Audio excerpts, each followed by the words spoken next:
Depuis la chute de l'ancien président Hosni Moubarak et l'arrivée au pouvoir de Mohamed Morsi, appuyé par les frères musulmans, la société égyptienne s'interroge sur sa constitution. Cette semaine, un référendum a permis l'approbation de nouveaux textes de constitution, mais cela semble insuffisant pour ramener la stabilité dans le pays.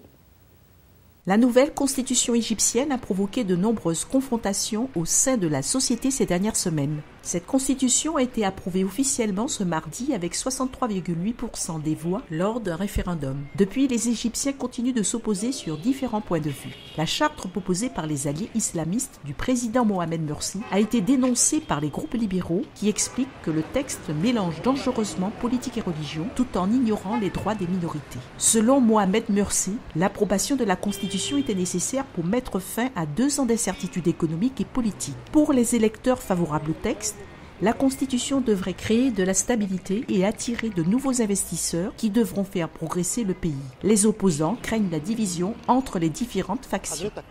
Tant que plus d'un tiers n'est pas d'accord, il n'y aura pas de stabilité et de nouveaux investissements. Nous sommes très tristes. Nous n'avons jamais voulu d'un seul groupe politique au pouvoir.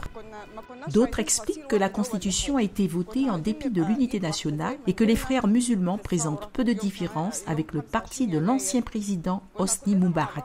Un tiers des électeurs égyptiens seulement participent à ce référendum, mais l'approbation finale de la Constitution permettra la tenue d'élections parlementaires dans les 2 mois à venir.